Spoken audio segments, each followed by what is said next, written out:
ਲਾਲਚੰਦ ਕਟਾਰੂ ਚੱਕ ਨੇ। ਦੋ ਅਹਿਮ ਮਹਿਕਮੇ ਇਹਨਾਂ ਦੇ ਕੋਲ ਨੇ, ਫੂਡ ਸਪਲਾਈ ਡਿਪਾਰਟਮੈਂਟ, ਖੁਰਾਕ ਸਪਲਾਈ ਜਿਸ ਨੂੰ ਕਿਹਾ ਜਾਂਦਾ, ਔਰ ਜੰਗਲਾਤ ਤੇ ਵਾਈਲਡ ਲਾਈਫ। ਦੋਨੇ ਹੀ ਬਹੁਤ ਇੰਪੋਰਟੈਂਟ ਨੇ। ਔਰ ਕੀ ਇੱਕ ਸਾਲ ਦੇ ਵਿੱਚ ਜਦੋਂ ਦਾ ਮਹਿਕਮੇ ਇਹਨਾਂ ਦੇ ਕੋਲ ਨੇ, ਕੀ ਅਚੀਵਮੈਂਟਸ ਰਹੀਆਂ ਨੇ ਜਾਂ ਕੀ ਚੁਣੌਤੀਆਂ ਨੇ, ਤੇ ਅਗਲੇ ਸਮੇਂ ਦੇ ਵਿੱਚ ਸਰਕਾਰ ਕਿਸ ਤਰੀਕੇ ਨਾਲ ਇਹਨਾਂ ਵਿਭਾਗਾਂ ਤੇ ਕੰਮ ਕਰ ਰਹੀ ਹੈ। ਬਹੁਤ ਬਹੁਤ ਸਵਾਗਤ ਹੈ ਕਟਾਰੂ ਚੱਕ ਜੀ। ਕਾਫੀ ਲੰਮੇ ਸਮੇਂ ਬਾਅਦ ਆਪਣੀ ਮੁਲਾਕਾਤ ਹੋ ਰਹੀ ਹੈ, ਕਿਉਂਕਿ ਅਕਸਰ ਕਿਤੇ ਨਾ ਕਿਤੇ ਤੁਹਾਡੇ ਰੁਝੇਵਿਆਂ ਦੇ ਚੱਲਦੇ ਆਪਾਂ ਗੱਲਬਾਤ ਨਹੀਂ ਕਰ ਸਕੇ, ਪਰ ਤੁਹਾਡੇ ਮਹਿਕਮੇ ਦੇ ਨਾਲ ਰਿਲੇਟਡ ਬਹੁਤ ਇੰਪੋਰਟੈਂਟ ਨੇ ਚੀਜ਼ਾਂ। ਸੋ ਸ਼ੁਰੂਆਤ ਮੈਂ ਇੱਥੋਂ ਹੀ ਕਰਨਾ ਚਾਹੂੰਗਾ ਕਿ ਆਪਾਂ ਬਿਲਕੁਲ ਮਾਰਚ ਦੇ ਵਿੱਚ ਬੈਠੇ ਹਾਂ ਔਰ ਅਪ੍ਰੈਲ ਦੇ ਵਿੱਚ ਕਹਿੰਦੇ ਵੀ ਆਈ ਵਿਸਾਖੀ, ਵਾਢੀ ਸ਼ੁਰੂ।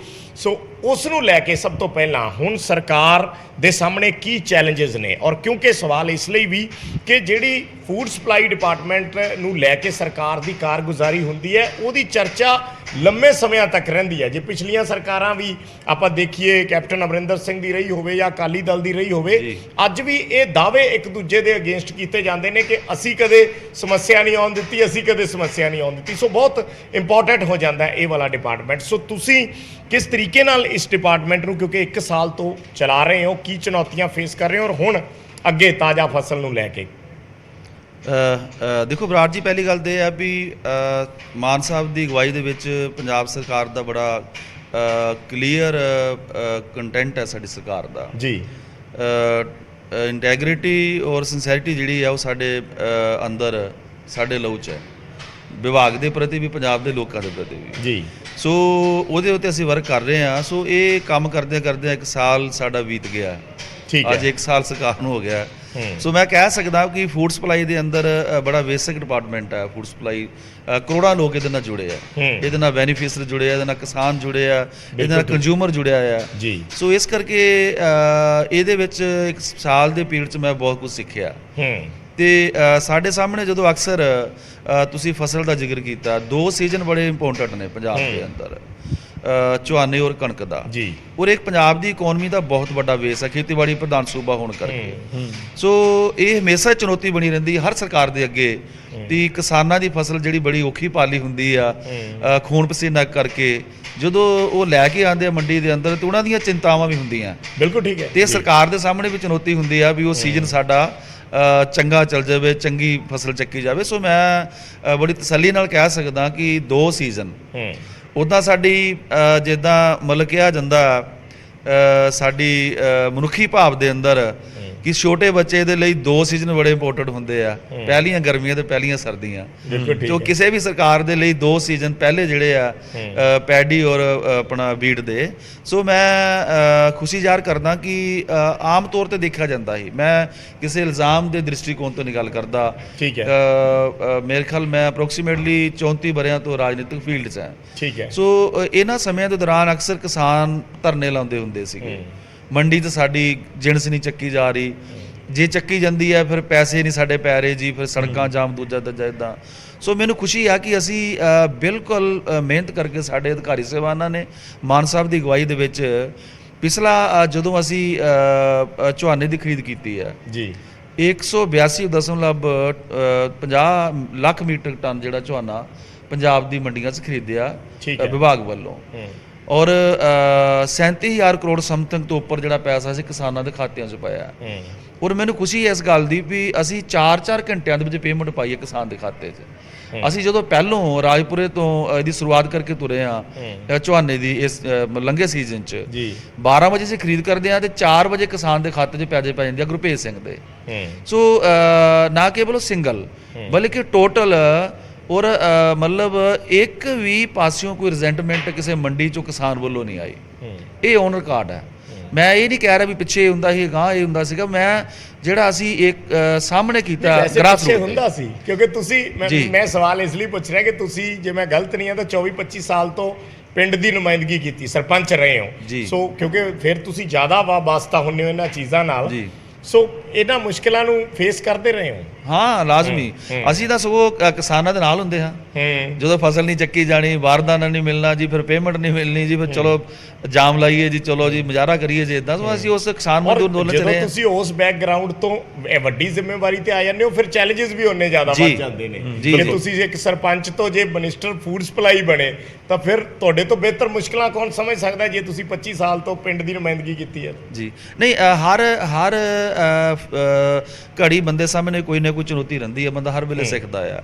ਮੈਂ ਐਜ਼ ਏ ਮੰਤਰੀ ਪਿਛਲੇ ਲੰਘੇ ਜਿਹੜਾ ਝੋਨੇ ਦਾ ਸੀਜ਼ਨ ਲੰਘਿਆ ਜੀ, ਮੈਂ ਪੰਜਾਬ ਦੇ 21 ਜ਼ਿਲ੍ਹਿਆਂ 'ਚ ਵਿਜ਼ਿਟ ਕੀਤੀ ਹੈ ਔਰ ਮੈਨੂੰ ਵਿਭਾਗ ਦੇ ਅਧਿਕਾਰੀਆਂ ਨੇ ਦੱਸਿਆ ਵੀ ਤੁਸੀਂ ਪਹਿਲੇ ਮੰਤਰੀ ਹੋ ਜਿਹੜੇ 21 ਜ਼ਿਲ੍ਹਿਆਂ 'ਚ ਗਏ ਹੋ, ਨਹੀਂ ਤੇ ਇਨੈਗੂਰੇਸ਼ਨ ਕੀਤੀ ਆਪਣਾ ਕੰਮ ਮਤਲਬ ਲਾਂਭੇ ਹੋਇਆ। ਸੋ ਮੈਂ ਮੰਡੀ 'ਚ ਜਾ ਕੇ ਕਿਸਾਨਾਂ ਨੂੰ ਮਿਲਿਆ, ਮਜ਼ਦੂਰਾਂ ਨੂੰ ਮਿਲਿਆ, ਆੜ੍ਹਤੀਆਂ ਨੂੰ ਮਿਲਦਾ ਰਿਹਾ, ਕੱਲੇ ਬੰਦੇ ਨੂੰ ਮਿਲਦਾ ਰਿਹਾ, ਤੁਹਾਡੀ ਕੋਈ ਮੁਸ਼ਕਲ। ਔਰ ਅਸੀਂ ਇਸ ਸਮੇਂ ਦੇ ਦੌਰਾਨ ਨਾ ਕੇਵਲ ਫਸਲ ਚੱਕੀ ਹੈ ਜੀ, ਪੈਸੇ ਵੀ ਇਨ ਟਾਈਮ ਉਹਨਾਂ ਦੇ ਖਾਤਿਆਂ 'ਚ ਡਿਲੀਵਰ ਕੀਤੇ ਆ। ਔਰ ਅਸੀਂ ਬਹੁਤ ਸਾਰੀਆਂ ਮੰਡੀਆਂ ਦੇ ਵਿੱਚ ਇਸ ਵਾਰ ਜਿਹੜਾ ਆ ਉਹ ਜਿਹਨੂੰ ਆਪਾਂ ਕਹਿ ਸਕਦੇ ਹਾਂ ਵੀ ਮਤਲਬ ਦਵਾਈਆਂ ਦਾ ਵੀ ਫਸਟ ਏਡ ਜਿਹਨੂੰ ਆਪਾਂ ਕਹਿੰਦੇ ਆ ਜੀ, ਉਹ ਵੀ ਅਸੀਂ ਮੰਡੀਆਂ 'ਚ ਸ਼ੁਰੂ ਕੀਤਾ ਕਾਫੀਆਂ 'ਚ। ਮਤਲਬ ਜੇ ਕੋਈ ਬਿਮਾਰ ਹੈ, ਅਦਰਵਾਈਜ਼ ਤਾਂ ਹੁੰਦਾ ਹੀ ਨਹੀਂ, ਕੌਣ ਪੁੱਛਦਾ ਉੱਤੇ, ਨਾ ਕੋਈ ਮਜ਼ਦੂਰ ਨੂੰ ਪੁੱਛਦਾ, ਨਾ ਕਿਸਾਨ ਨੂੰ ਪੁੱਛਦਾ। ਤਾਂ ਅਸੀਂ ਕਾਫੀ ਮੰਡੀਆਂ ਦੇ ਵਿੱਚ ਐਰਕਾਈ ਵੀ ਮਤਲਬ ਸ਼ੁਰੂਆਤ ਕੀਤਾ। ਸੋ ਮੈਨੂੰ ਖੁਸ਼ੀ ਹੈ ਵੀ ਇਸ ਦੋਵੇਂ ਸੀਜ਼ਨ, ਪਿਛਲਾ ਪੈਡੀ ਦਾ ਜਿਹੜਾ ਲੰਘਿਆ ਤੇ ਜਿਹੜਾ ਵੀਟ ਦਾ ਵੀ ਲੰਘਿਆ, ਇੱਕ ਵੀ ਪਾਸਿਓਂ ਕਿਸਾਨ ਦੀਆਂ ਮਤਲਬ ਜਿਹੜੀਆਂ ਕਿਤੇ ਸਾਨੂੰ ਚਿੰਤਾਵਾਂ ਜਾਂ ਕੋਈ ਫੋਨ ਆਇਆ ਹੋਵੇ ਉਹ ਅਸੀਂ ਮਤਲਬ ਮੈਂ ਕਹਿ ਸਕਦਾ ਵੀ ਸਫਲ ਰਿਹਾ ਸਾਡਾ ਇਸ ਸੀਜ਼ਨ। ਖਾਸ ਤੌਰ ਤੇ ਕਣਕ ਤੇ ਝੋਨੇ ਦਾ। ਕਣਕ ਦੇ ਲਈ ਆਮ ਤੌਰ ਤੇ ਕਿਹਾ ਜਾਂਦਾ ਹੈ ਕਿ ਕਣਕ ਦੀ ਟਾਈਮ ਬਹੁਤੀ ਕੋਈ ਦਿੱਕਤ ਆਉਂਦੀ ਨਹੀਂ, ਝੋਨੇ ਦੀ ਟਾਈਮ ਬਹੁਤ ਕਿਸਾਨ ਮੰਡੀਆਂ ਦੇ ਵਿੱਚ ਖੱਜਲ ਖੁਆਰ ਹੁੰਦੇ ਨੇ। ਪਰ ਮੇਰਾ ਨੈਕਸਟ ਸਵਾਲ ਇਹ ਹੈ ਕਟਾਰੂ ਚੱਕ ਜੀ ਕਿ ਸੈਂਟਰ ਦੀ ਸਰਕਾਰ ਦਾ ਕਿੰਨਾ ਸਹਿਯੋਗ ਮਿਲਿਆ? ਇੱਕ ਵੱਡਾ ਮੇਜਰ ਪਾਰਟ ਉਹਨਾਂ ਦਾ, ਉਹ ਤੁਸੀਂ ਸਮਝਦੇ ਹੋ ਕਿ CCL ਦੀ ਲਿਮਿਟ ਉੱਥੋਂ ਆਉਂਦੀ ਹੈ, ਪੈਸਾ ਉੱਥੋਂ ਆਉਂਦਾ ਹੈ, MSP ਦਿੱਤਾ ਜਾਂਦਾ ਹੈ। ਇੱਕ ਸਾਲ ਦੇ ਵਿੱਚ ਉਸ ਲੈਵਲ ਦੇ ਉੱਤੇ ਕਿਹੜੀਆਂ ਚੁਣੌਤੀਆਂ ਨੇ ਤੁਹਾਡੇ ਸਾਹਮਣੇ? ਰੂਰਲ ਡਿਵੈਲਪਮੈਂਟ ਫੰਡ ਮਤਲਬ ਵਿੱਚ ਮੁਸ਼ਕਲਾਂ ਆਉਂਦੀਆਂ ਰਹੀਆਂ ਨੇ।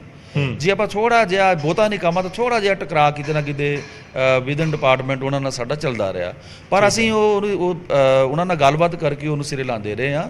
ਸੋ CCL ਟਾਈਮ ਸਿਰ ਸਾਨੂੰ ਮਿਲ ਜਾਵੇ, ਸਾਡੀ ਇਹੀ ਹੁੰਦਾ। ਉਹ ਲਗਭਗ ਸਾਡਾ ਠੀਕ ਰਿਹਾ। ਮਤਲਬ ਆਪਾਂ ਕਹਿ ਸਕਦੇ ਹਾਂ ਵੀ ਸਾਡੇ ਬੈਟਰ ਸੰਬੰਧ ਰਹੇ ਆ। ਫਿਰ ਵੀ ਕਿਤੇ ਗੁੰਜਾਇਸ਼ ਬਣਦੀ ਰਹੀ ਹੈ ਵੀ ਅਸੀਂ ਗੱਲ ਕਰੀਏ। ਜਿਸ ਤਰ੍ਹਾਂ ਹੁਣ RDF ਦਾ ਸਵਾਲ ਹੈਗਾ ਆ, ਬਿਲਕੁਲ, ਜਾਂ ਉਹਨਾਂ ਨੇ 1% 2% ਦੀ ਥਾਂ 1% ਕਰ ਦਿੱਤਾ ਪੰਜਾਬ ਦਾ ਜਿਹੜਾ ਉਹ ਮੰਡੀ ਫੀਸ ਘਟਾਈ ਆ। ਸੋ ਇਹ ਲਗਾਤਾਰ ਸਰਕਾਰ ਵੀ ਵਰਕ ਕਰ ਰਹੀ ਹੈ, ਮਾਨ ਸਾਹਿਬ ਵੀ ਕਰ ਰਹੇ ਆ। ਅਸੀਂ ਵੀ ਉਮੀਦ ਕਰਦੇ ਹਾਂ ਵੀ ਪੰਜਾਬ ਨੂੰ ਉਸ ਨਜ਼ਰੀਏ ਨਾਲ ਦੇਖਣਾ ਚਾਹੀਦਾ ਵੀ ਪੰਜਾਬ ਦੀ ਕੰਟਰੀਬਿਊਸ਼ਨ ਕਿੰਨੀ ਵੱਡੀ ਹੈ ਕੇਂਦਰੀ ਪੂਲ ਦੇ ਅੰਦਰ। ਜਨ ਟੋਟੈਲਿਟੀ 'ਚ ਤੁਸੀਂ ਦੇਖ ਲਓ ਪੰਜਾਬ ਦਾ ਫਰੀडम ਮੂਵਮੈਂਟ ਦੇ ਅੰਦਰ, ਉਸ ਤੋਂ ਬਾਅਦ ਪੰਜਾਬ ਦੇ ਲੋਕਾਂ ਦਾ ਦੇਸ਼ ਦੀ ਮਤਲਬ ਕਾਇਆ ਕਲਟ ਕਰਨ ਦੇ ਵਿੱਚ ਕਿੰਨੀ ਵੱਡੀ ਭੂਮਿਕਾ ਆ। ਅੱਜ ਵੀ ਪੰਜਾਬੀ ਸਰਕਾਰ ਸ਼ੁਰੂ ਤੋਂ ਆਪਾਂ ਨੂੰ ਬ੍ਰੈਡ ਬਾਸਕਟ ਆਫ ਇੰਡੀਆ ਕਹਿੰਦੇ ਆਏ ਆ ਕਿ ਇੰਡੀਆ ਇੱਕ ਬਹੁਤ ਦੇਸ਼ ਦੇ ਵਿੱਚ ਇੱਕ ਬਹੁਤ ਵੱਡਾ ਰੋਲ ਪੰਜਾਬ ਦਾ ਅਨਾਜ ਦਾ ਭੰਡਾਰ ਕਰਨ ਦੇ ਵਿੱਚ ਹੈ। ਮੈਂ ਸੈਂਟਰ ਵਾਲਾ ਪੁੱਛਿਆ, ਪਰ ਆਮ ਤੌਰ ਤੇ ਰਸਮੀ ਜਿਹੜੀ ਸ਼ੁਰੂਆਤ ਹੁੰਦੀ ਹੈ ਕਣਕ ਦੀ ਖਰੀਦ ਦੀ, ਉਹ 1 ਅਪ੍ਰੈਲ ਤੋਂ ਆਪਾਂ ਸ਼ੁਰੂ ਕਰ ਦਿੰਦੇ ਹਾਂ। ਇਸ ਵਾਰ ਤੁਹਾਡੇ ਕੋਲ ਕੀ ਤਿਆਰੀਆਂ? ਮੈਂ ਇਸ ਦੇ ਨਾਲ ਹੀ ਸਵਾਲ ਇਸ ਕਰਕੇ ਵੀ ਪੁੱਛ ਰਿਹਾ ਕਿਉਂਕਿ ਗਰਮੀ ਜ਼ਿਆਦਾ ਪਈ ਹੈ, ਕਹਿੰਦੇ ਝਾੜ ਇਸ ਵਾਰ ਘੱਟ ਹੋ ਸਕਦਾ ਹੈ, ਜਿਹੜਾ ਦਾਣਾ ਹੈ ਉਹ ਵੀ ਕਾਲਾ ਪੈ ਸਕਦਾ ਹੈ ਜਾਂ ਮਰਿਆ ਹੋਇਆ ਦਾਣਾ ਹੋ ਸਕਦਾ ਹੈ। ਉਸ ਦੇ ਲਈ ਕੀ ਪਲੈਨਿੰਗ ਹੈ? ਇੱਕ ਤਾਂ ਇਹਦੇ ਲਈ ਕਿਉਂਕਿ ਪੂਰੀ ਦੁਨੀਆ ਦੇ ਅੰਦਰ ਜਿਹੜਾ ਕਲਾਈਮੇਟ ਚੇਂਜ ਹੋ ਰਹੀ ਹੈ, ਅਸੀਂ ਉਹ ਤੋਂ ਵਾਂਝੇ ਨਹੀਂ ਰਹਿ ਸਕਦੇ, ਪੰਜਾਬ ਵਾਂਝਾ ਨਹੀਂ ਰਹਿ ਸਕਦਾ। ਪੰਜਾਬ ਦੀ ਸਰਜ਼ਮੀਨ ਤੇ ਚਾਹੇ ਉਹ ਬੂਟੇ ਨੇ, ਚਾਹੇ ਜਾਨਵਰ ਨੇ, ਚਾਹੇ ਮਨੁੱਖ ਆ, ਚਾਹੇ ਹਰ ਚੀਜ਼ ਤੇ ਉਹਦਾ ਮਤਲਬ ਅਸਰ ਹੈਗਾ ਆ।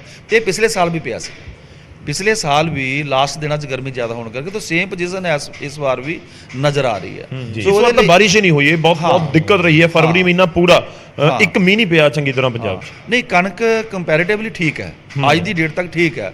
ਆਉਣ ਵਾਲੇ ਦਿਨਾਂ 'ਚ ਕੋਈ ਇਹਦਾ ਕੋਈ ਅਸਰ ਨਾ ਪਵੇ ਲੂ ਦਾ ਜਾਂ ਜ਼ਿਆਦਾ ਗਰਮੀ ਦਾ, ਉਹ ਮੈਂ ਕਹਿ ਨਹੀਂ ਸਕਦਾ। ਪਰ ਵਿਭਾਗ ਵੱਲੋਂ ਤਿਆਰੀਆਂ ਪੂਰੀਆਂ ਨੇ। ਅਸੀਂ 1 ਅਪ੍ਰੈਲ ਤੋਂ ਹਰ ਸਾਲ ਕਰਦੇ ਹਾਂ। ਇਸ ਵਾਰ ਵੀ ਅਸੀਂ ਟੋਟਲ ਪ੍ਰਬੰਧ ਕੀਤੇ ਆ। ਸਾਡੇ ਅਧਿਕਾਰੀ ਸਾਹਿਬਾਨ, ਸਾਡੇ ਮੁਲਾਜ਼ਮ, ਉਹਨਾਂ ਨੂੰ ਡਿਪਿਊਟ ਕੀਤਾ ਗਿਆ, ਥੱਲੇ ਡਿਊਟੀਆਂ ਮਤਲਬ ਵੰਡ ਦਿੱਤੀਆਂ ਗਈਆਂ ਆਪਾਂ। ਸੋ ਵਧੀਆ ਸੋਹਣਾ ਸੀਜ਼ਨ ਕਰਾਂਗੇ। ਮੈਂ ਅੱਜ ਜ਼ਰੂਰ ਇਹ ਪੰਜਾਬ ਦੇ ਕਿਸਾਨਾਂ ਨੂੰ ਤੁਹਾਡੇ ਚੈਨਲ ਦੇ ਮਾਧਿਅਮ ਦੇ ਰਾਹੀਂ ਤੁਹਾਡੇ ਨਾਲ ਹੀ ਬੇਨਤੀ ਕਰਨੀ ਚਾਹੁੰਦਾ ਕਿ ਤੁਸੀਂ ਚੜ੍ਹਦੀ ਕਲਾ 'ਚ ਰਹੋ, ਚੰਗੀ ਤਰ੍ਹਾਂ ਫਸਲ ਨਿਵਾ ਕੇ ਲਿਆਓ। ਪੰਜਾਬ ਦੀ ਸਰਕਾਰ ਤੁਹਾਡੇ ਨਾਲ ਫਸਲ ਚੱਕਾਂਗੇ। ਜੇ ਬਹੁਤ ਜ਼ਿਆਦਾ ਟੈਕਨੀਕਲ ਅਸੀਂ ਡੀਪਲੀ ਨਾ ਵੀ ਜਾਈਏ, ਜਿੰਨੀ ਕੁ ਅਸੀਂ ਮਤਲਬ ਐਜ਼ ਏ ਜਰਨਲਿਸਟ ਜਾਣਕਾਰੀ ਰੱਖਦੇ ਹਾਂ ਤਾਂ ਮੋਟੇ ਤੌਰ ਤੇ ਜੇ ਡਿਲੇ ਹੁੰਦੀ ਹੈ ਜਾਂ ਕੋਈ ਮੁਸ਼ਕਲਾਂ ਆਉਂਦੀਆਂ ਪਿਛਲੇ ਸਮੇਂ ਦੇ ਵਿੱਚ ਜਿੰਨਾ ਕੁ ਅਸੀਂ ਕਵਰੇਜ ਕਰਦੇ ਰਹੇ ਹਾਂ, ਕਦੇ ਟਰਾਂਸਪੋਰਟ ਟੈਂਡਰ ਨੂੰ ਲੈ ਕੇ, ਕਦੇ ਲੇਬਰ ਟੈਂਡਰ ਨੂੰ ਲੈ ਕੇ, ਕਦੇ ਬਾਰਦਾਨੇ ਨੂੰ ਲੈ ਕੇ, ਇਹ ਜ਼ਿਆਦਾ ਵੱਡੇ ਚੈਲੰਜ ਬਣਦੇ ਰਹੇ ਆ ਔਰ ਉਹ ਫਿਰ ਉੱਥੋਂ ਸ਼ੁਰੂ ਹੁੰਦੀ ਖੱਜਲ ਖੁਆਰੀ ਅੱਗੇ ਪਰਚੇਜ਼ ਤੱਕ ਜਾਂਦੀ ਹੈ, ਫਿਰ ਪੇਮੈਂਟ ਤੱਕ ਜਾਂਦੀ ਹੈ। ਸੋ ਤੁਸੀਂ ਇਹਨਾਂ ਚੀਜ਼ਾਂ ਨੂੰ 1 ਸਾਲ ਦੇ ਵਿੱਚ ਬੈਲੈਂਸ ਕਰ ਪਾਏ ਹੋ ਕਿ ਕਈ ਵਾਰੀ ਐਸੇ ਇੰਸਟਾਂਸ ਵੀ ਹੋਏ ਨੇ ਕਿ ਉਧਰ ਖਰੀਦ ਸ਼ੁਰੂ ਹੋ ਗਈ ਤੇ ਇਧਰ ਟਰਾਂਸਪੋਰਟ ਦੇ ਟੈਂਡਰ ਹੀ ਨਹੀਂ ਹੋਏ, ਜੇ ਮੈਂ ਗਲਤ ਨਹੀਂ ਹਾਂ ਤਾਂ? ਨਹੀਂ, ਬਿਲਕੁਲ ਬਹੁਤ ਤੁਹਾਡਾ ਮੇਜਰ ਸਵਾਲ ਹੈਗਾ। ਪ੍ਰੋਕਿਉਰਮੈਂਟ ਨੂੰ ਲੈ ਕੇ ਖਾਸ ਕਰਕੇ 2-3 ਚੀਜ਼ਾਂ ਦੀ ਤਾਂ ਹਮੇਸ਼ਾ ਹੀ ਅਲਰਟ ਰਹਿਣੇ ਪੈਂਦਾ। ਸੋ ਸਾਡੇ ਕੋਲ ਕਿਉਂਕਿ ਵਾਰਦਾਨਾ ਆਲਰੇਡੀ ਪਿਆ ਸਾਡੇ ਕੋਲ, ਬਾਕੀ ਆ ਜਾਣਾ, ਸਾਨੂੰ ਕੋਈ ਪ੍ਰੋਬਲਮ ਨਹੀਂ। ਔਰ ਜਿਹੜਾ ਇੱਥੋਂ ਤੱਕ ਪਾਲਿਸੀ ਦਾ ਸਵਾਲ ਆ, ਤੁਸੀਂ ਜ਼ਿਕਰ ਕੀਤਾ ਮਿਲਕ ਪਾਲਿਸੀ ਦਾ, ਸਾਨੂੰ ਖੁਸ਼ੀ ਆ ਵੀ ਅਸੀਂ 2-3 ਬੜੀਆਂ ਸਾਇੰਟੀਫਿਕ ਚੇਂਜਸ ਕੀਤੀਆਂ ਨੇ ਜੀ, ਖਾਸ ਕਰਕੇ ਜਿਹੜੀ ਪੈਡੀ ਦੀ ਮਿਲਕ ਪਾਲਿਸੀ ਹੈ ਉਹਦੇ ਲਈ ਜਿਹੜੇ ਵਿੱਚ ਮਤਲਬ ਜਿਹੜੇ ਇੱਕ ਖਰਾਬੀਆਂ ਕਰਨ ਵਾਲੇ ਚਾਂਸਸ ਬਣਦੇ ਆ, ਠੀਕ ਹੈ, ਉਹ ਨਕੂਨੇ ਅਸੀਂ ਲਾਏ ਆ। ਕਿਉਂਕਿ ਰੇਟ ਨੂੰ ਲੈ ਕੇ ਸ਼ਾਇਦ ਕੁਝ ਪੰਗਾ ਪੈਂਦਾ ਸੀ ਕਿ ਸੈਂਟਰ ਘੱਟ ਦਿੰਦਾ ਹੈ, ਸਾਡੇ ਜ਼ਿਆਦਾ ਨੇ, ਇਸ ਤਰੀਕੇ ਦੇ ਕੁਝ ਇਸ਼ੂਜ਼। ਰੇਟ ਦਾ ਇਸ਼ੂ ਤੇ ਹੈਗਾ ਆ, ਇੱਕ ਇਹਦੇ ਵਿੱਚ ਇਹ ਹੈਗਾ ਆ ਵੀ ਜਿਹੜੀ ਸਾਡੀ ਜਿਹਦੇ ਮੰਗੋਰੇ ਆ ਵਿੱਚ, ਮੈਂ ਬੜਾ ਕਲੀਅਰ ਕਹਿਣਾ ਚਾਹਾਂ, ਲੂਪ ਹੋਲਸ, ਹਾਂ, ਚੋਰ ਮੋਰੀਆਂ, ਇਹ ਚੋਰ ਮੋਰੀਆਂ ਅਸੀਂ ਬੰਦ ਕੀਤੀਆਂ ਨੇ। ਮਿਸਾਲ ਦੇ ਤੌਰ ਤੇ ਅਸੀਂ ਮਿਲਕ ਪਾਲਿਸੀ ਦੇ ਲਈ ਜਦੋਂ ਆਪਾਂ ਚੌਲ ਬਣਾਉਂਦੇ ਆ ਤਾਂ ਉਹਦੇ ਲਈ ਅਸੀਂ ਜੋੜ ਦਿੱਤਾ ਵੀ ਉਹ ਕਿੰਨੇ ਚੌਲ ਪੈਦਾ ਕਰ ਰਿਹਾ, ਕਿੰਨੇ ਚੌਲ ਬਣਾ ਰਿਹਾ, ਉਹਦੇ ਰਿਕਾਰਡਿੰਗ ਉਹਨੂੰ ਇੰਨੀ ਬਿਜਲੀ ਫੂਕਣੀ ਚਾਹੀਦੀ ਸੀਗੀ, ਠੀਕ ਹੈ। ਤਾਂ ਅਸੀਂ ਉਹਦਾ ਜਿਹੜਾ ਆ ਮਤਲਬ ਮਿੱਲ ਨੂੰ, ਉਹਦੇ ਬਿਜਲੀ ਮੀਟਰ ਨੂੰ ਜੋੜ ਦਿੱਤਾ ਉਹਦੇ ਨਾਲ, ਠੀਕ ਹੈ। ਹੁਣ ਉਹ ਪਤਾ ਲੱਗ ਜੂਗਾ ਵੀ ਜੇ ਤੁਸੀਂ 100 ਯੂਨਿਟ ਬਿਜਲੀ ਦਾ ਫੂਕਿਆ ਤੇ ਤੁਹਾਡੇ ਚੌਲ ਇੰਨੇ ਬਣਨੇ ਚਾਹੀਦੇ ਸੀਗੇ ਪਰ ਤੁਹਾਡੇ ਜ਼ਿਆਦਾ ਬਣੇ ਆ। ਜਦੋਂ ਪਤਾ ਲੱਗ ਜੂਗਾ ਵੀ ਇਹ ਗੜਬੜੀ ਹੈ, ਕੋਈ ਇਹ ਕਿੱਥੋਂ ਆਇਆ। ਔਰ ਚੰਗੀ ਗੱਲ ਇਹ ਹੈ ਵੀ ਸਾਡੀ ਆਲ ਇੰਡੀਆ ਮੀਟਿੰਗ ਦੇ ਅੰਦਰ ਯੂਨੀਅਨ ਮਿਨਿਸਟਰ ਜੀ ਉਹਨਾਂ ਨੇ ਵੀ ਪੰਜਾਬ ਦੀ ਮਿਲਕ ਪਾਲਿਸੀ ਨੂੰ ਐਪਰੀਸ਼ੀਏਟ ਕੀਤਾ, ਬਲਕਿ ਮੈਂ ਵੀ ਮੌਜੂਦ ਸੀਗਾ। ਜਿਹੜੇ ਉੱਥੇ ਬਾਕੀ ਸਟੇਟਾਂ ਦੇ ਫੂਡ ਸਪਲਾਈ ਮਿਨਿਸਟਰ ਆਏ ਸੀਗੇ, ਵੱਡੇ ਅਫੀਸਰ ਆਏ ਸੀਗੇ, ਉਹਨਾਂ ਨੂੰ ਕਿਹਾ ਉਹਨਾਂ ਨੇ ਵੀ ਪੰਜਾਬ ਤੋਂ ਸਿੱਖੋ, ਸੇਧ ਲਵੋ ਪੰਜਾਬ ਦੀ ਪਾਲਿਸੀ ਤੋਂ। ਸੋ ਕਾਫੀ ਕੁਝ ਅਸੀਂ ਜਿਹੜਾ ਬਾਹਰੋਂ ਆਉਂਦਾ ਸੀ ਤੁਸੀਂ ਉਹਦਾ ਜ਼ਿਕਰ ਕਰ ਰਹੇ ਹੋ ਕਿ ਨਹੀਂ? ਜੀ ਨਾਲ ਜਿਹੜਾ ਆਊਟ ਆਫ ਸਟੇਟ ਤੋਂ ਆਂਦਾ, ਇੱਥੇ ਲਿਆ ਕੇ ਵੱਧ ਰੇਟ ਤੇ ਵੇਚਿਆ ਜਾਂਦਾ, ਸੋ ਉਹਦੇ ਲਈ ਸਾਰਾ ਨਿਜ਼ਾਮ ਰਲਿਆ ਹੁੰਦਾ ਸੀਗਾ। ਉਹਦੇ ਲਈ ਮੈਂ ਕਲੀਅਰ ਕਹਿਣਾ ਚਾਹੁੰਦਾ, ਸਿਆਸੀ ਲੋਕ ਰਲੇ ਹੁੰਦੇ ਸੀਗੇ, ਅਫਸਰਸ਼ਾਹੀ ਰਲੀ ਹੁੰਦੀ ਸੀਗੀ, ਥੱਲੇ ਜਿਹੜਾ ਮਿਲਰ ਆ ਉਹ ਰਲਿਆ ਹੁੰਦਾ ਸੀਗਾ, ਤਾਂ ਪੰਜਾਬ ਦੇ ਕਿਸਾਨ ਨੂੰ ਉਹਦਾ ਨੁਕਸਾਨ ਹੁੰਦਾ ਸੀਗਾ। ਸੋ ਇਸ ਕਰਕੇ ਜਿਹੜੀ ਮਿਲਕ ਪਾਲਿਸੀ ਹੈ ਬੜਾ ਇੰਪੋਰਟੈਂਟ ਰੋਲ ਅਦਾ ਕਰਦੀ ਹੈ ਇਹਦੇ ਅੰਦਰ। ਸੋ ਇਹਨੂੰ ਅਸੀਂ ਬਹੁਤ ਵਧੀਆ ਕੀਤਾ, ਇਹਨੂੰ ਅਸੀਂ ਬਿਜਲੀ ਨਾਲ ਵੀ ਜੋੜਿਆ, ਇਹਨੂੰ ਅਸੀਂ ਮਤਲਬ ਜਿਹੜਾ ਆ ਉਹ ਜਦੋਂ ਤੁਸੀਂ ਮੰਡੀ ਚੋਂ ਲੈ ਕੇ ਜਾਣਾ ਜੀ ਤਾਂ ਤੁਹਾਨੂੰ 3 ਪਾਸ ਲੈਣੇ ਪੈਣਗੇ, ਠੀਕ ਹੈ। ਪਾਸ ਪਹਿਲੋਂ ਵੀ ਇੱਕ ਆਧਾ ਹੁੰਦਾ ਸੀਗਾ, ਲੇਕਿਨ ਉਹ ਕਈ ਤਰ੍ਹਾਂ ਦੀਆਂ ਉਹ ਚ ਗੜਬੜੀ ਤੁਸੀਂ ਦੇਖਿਆ। ਸੋ ਅਸੀਂ ਉਹਨੂੰ ਬੜਾ ਇੱਕ ਸਾਇੰਟੀਫਿਕ ਬੇਸ ਤੇ ਬਣਾਇਆ ਵੀ 3 ਪਾਸ ਜਿਹੜੇ ਆ ਉਹ। ਦੂਜਾ ਅਸੀਂ ਉਹਨਾਂ ਦੇ ਅੰਦਰ GPS ਸਿਸਟਮ ਫਿੱਟ ਕਰਾਇਆ ਉਹਨਾਂ ਦੇ ਵਹੀਕਲ 'ਚ, ਸਾਨੂੰ ਪਤਾ ਲੱਗ ਜੂਗਾ ਵੀ ਇਹ ਟਰੱਕ ਜਿਹੜਾ ਆ ਇਹ ਕਿਹੜੇ ਪਾਸੇ ਜਾ ਰਿਹਾ, ਔਰ ਹੈਵੀ ਟਰੱਕ ਕੇ ਕੁਝ ਹੋ ਰਹੀ ਹੈ। ਕਿਉਂਕਿ ਸਕੂਟਰ ਮੋਟਰਸਾਈਕਲਾਂ ਦੇ ਨੰਬਰ ਵੀ ਨਿਕਲੇ ਆਉਂਦੇ ਸੀ ਨਾ, ਬਹੁਤ ਵਾਰੀ ਨਿਕਲੇ ਨੇ। ਜੀ ਸੋ ਇਸ ਕਰਕੇ ਮਤਲਬ ਤੁਸੀਂ ਅਸ਼ੋਰ ਕਰਦੇ ਹੋ ਵੀ ਉਹ ਜੇ ਟਰੱਕ ਹੈ ਤਾਂ ਟਰੱਕ ਹੀ ਹੋਏਗਾ, ਸਕੂਟਰ ਮੋਟਰਸਾਈਕਲ ਤੇ ਝੋਨਾ ਜਾਂ ਕਣਕ ਨਹੀਂ ਢੋਈ ਜਾਏਗੀ। ਬਿਲਕੁਲ ਨਹੀਂ ਯਾਰ, ਅਸੀਂ ਹੋਰ ਚੇਂਜ ਕਰਤਾ ਜੀ। ਅਸੀਂ ਕਿਹਾ ਵੀ ਅਸੀਂ ਤੁਸੀਂ ਟੈਂਡਰ ਲਵੋ। 2 ਗੱਲਾਂ ਅਸੀਂ ਉਹ 'ਚ ਮਤਲਬ ਕੱਟੀਆਂ ਨੇ ਜੀ। ਇੱਕ ਤਾਂ ਪਹਿਲਾਂ ਇਹ ਸੀਗਾ ਵੀ ਇਹਦੇ 'ਚ ਐਕਸਪੀਰੀਅੰਸ ਦੀ ਸ਼ਰਤ ਹੁੰਦੀ ਸੀਗੀ, ਠੀਕ ਹੈ। ਇਹਦੇ 'ਚ ਕੀ ਐਕਸਪੀਰੀਅੰਸ ਹੈ, ਫਿਰ ਤੁਸੀਂ ਚੰਦ ਲੋਕ ਹੀ ਰਹੋਗੇ ਵੀ ਜਿੰਨਾ ਕੋਈ ਐਕਸਪੀਰੀਅੰਸ ਹੈਗਾ ਆ। ਇਹ ਮੋਨੋਪੋਲੀ ਅਸੀਂ ਤੋੜੀ ਹੈ, ਠੀਕ ਹੈ। ਅਸੀਂ ਕਿਹਾ ਵੀ ਨੋ ਐਕਸਪੀਰੀਅੰਸ, ਜਿਹੜਾ ਵੀ ਇਹ ਕੰਮ ਕਰਨਾ ਚਾਹੁੰਦਾ ਆ ਜੇ ਕਰ ਸਕਦਾ। ਸੋ ਅਸੀਂ ਮਤਲਬ ਇਹਦੇ ਨਾਲ ਜ਼ਿਆਦਾ ਲੋਕਾਂ ਨੂੰ ਇੱਕ ਤਾਂ ਕੰਮ ਮਿਲੂਗਾ, ਇੱਕ ਮੋਨੋਪੋਲੀ ਟੁੱਟੂਗੀ। ਸੋ ਨਾਲ ਅਸੀਂ ਕਿਹਾ ਵੀ ਤੁਸੀਂ ਇਹ ਤੁਹਾਡੀ ਲਾਇਬਿਲਿਟੀ ਹੈ, ਜ਼ਿੰਮੇਵਾਰੀ ਹੈ ਵੀ ਤੁਸੀਂ ਘੋੜੇ ਤੇ ਢੋਵੋ, ਤੁਸੀਂ ਟਾਂਗੇ ਤੇ ਢੋਵੋ, ਤੁਸੀਂ ਟਰੱਕ ਤੇ ਢੋਵੋ, ਸਾਨੂੰ ਕੰਮ ਚਾਹੀਦਾ।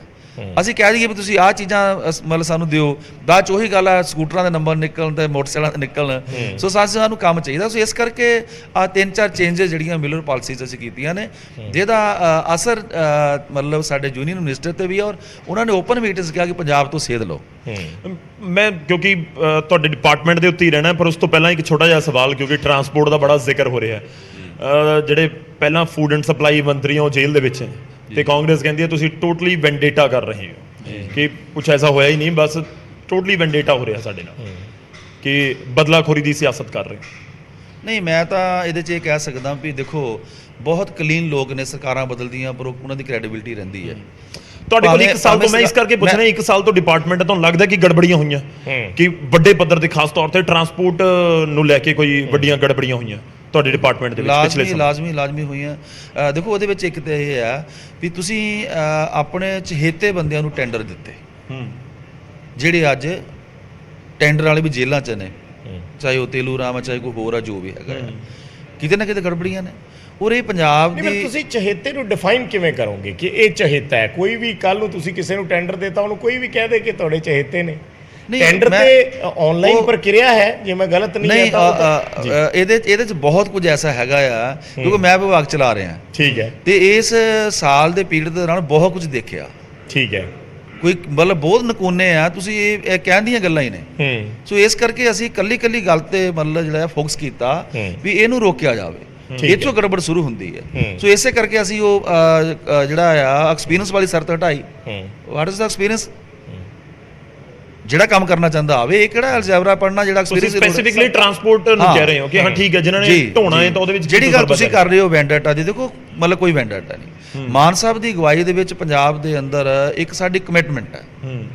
ਅਸੀਂ ਖਟਕੜ ਕਲਾਂ ਤੋਂ ਸਹੁੰ ਖਾ ਕੇ ਤੁਰੇ ਹਾਂ ਔਰ ਅਸੀਂ ਨਿਸ਼ਚਾ ਕਰਕੇ ਤੁਰੇ ਹਾਂ, ਜਿਸ ਕਿਸੇ ਮਨੁੱਖ ਨੇ ਵੀ ਪੰਜਾਬ ਦੀ ਇਕਨੋਮੀ ਨਾਲ ਖਿਲਵਾੜ ਕੀਤਾ, ਚਾਹੇ ਮੇਰਾ ਡਿਪਾਰਟਮੈਂਟ ਹੈ, ਚਾਹੇ ਟਰਾਂਸਪੋਰਟ ਦਾ, ਚਾਹੇ ਕਿਸੇ ਹੋਰ ਹੈ, ਐਸ ਪਰ ਲਾ ਜੋ ਕਾਰਵਾਈ ਹੁੰਦੀ ਆ ਉਹ ਸਰਕਾਰ ਕਰਦੀ ਹੈ। ਬਹੁਤ ਸਾਰੇ ਅੱਛੇ ਲੋਕ ਵੀ ਨੇ ਜਿਹੜੇ ਕੰਮ ਕਰਕੇ ਗਿਆ, ਜਿਨ੍ਹਾਂ ਨੂੰ ਕਿਸੇ ਨੇ ਕੋਈ ਵੀ ਨਹੀਂ ਕਿਹਾ। ਸੋ ਕਿਉਂ ਇਹੀ ਲੋਕ ਮਤਲਬ ਫਸੇ ਆ? ਜੋ ਇਸ ਕਰਕੇ ਕਿਤੇ ਨਾ ਕਿਤੇ ਗੜਬੜੀਆਂ ਹੋਈਆਂ, ਜਿਹਦਾ ਤੁਸੀਂ ਜਿਹੜਾ ਮਿਲਿੰਗ ਪਾਲਿਸੀ ਦਾ ਜ਼ਿਕਰ ਕਰ ਰਹੇ ਹੋ ਜਾਂ ਟਰਾਂਸਪੋਰਟੇਸ਼ਨ ਦਾ ਜਿਸ ਲਿਹਾਜ਼ ਨਾਲ ਜ਼ਿਕਰ ਕਰ ਰਹੇ ਹੋ, ਦੋ ਚੀਜ਼ਾਂ ਹੁੰਦੀਆਂ ਮੇਨ ਕਿ ਇੱਕ ਤੁਸੀਂ ਫੈਸਿਲਿਟੀਜ਼ ਕਿਸ ਤਰੀਕੇ ਦੀ ਦੇ ਰਹੇ ਹੋ ਕਿ ਪਬਲਿਕ ਨੂੰ ਜਾਂ ਮਿਲਰਸ ਨੂੰ ਕੋਈ ਦਿੱਕਤ ਨਾ ਆਵੇ, ਔਰ ਦੂਸਰਾ ਸਰਕਾਰ ਨੂੰ ਵੀ ਉਸ ਦਾ ਬੈਨੀਫਿਟ ਰੈਵਨਿਊ ਦੇ ਰੂਪ ਦੇ ਵਿੱਚ ਮਿਲੇ। ਕੀ ਤੁਹਾਡੀ 1 ਸਾਲ ਦੇ ਵਿੱਚ ਰੈਵਨਿਊ ਜਨਰੇਸ਼ਨ ਜਿਹੜੀ ਹੈ ਐਕਸਪੈਂਡ ਹੋਈ ਹੈ? ਹਾਂ, ਨਹੀਂ ਐਕਚੁਅਲੀ ਫੂਡ ਸਪਲਾਈ ਦੇ ਅੰਦਰ ਜਿਹੜਾ ਆ ਉਹ ਜ਼ਿਆਦਾ ਇਨਵੈਸਟਮੈਂਟ ਵਾਲਾ ਇਹ ਫੀਲਡ ਹੈਗਾ।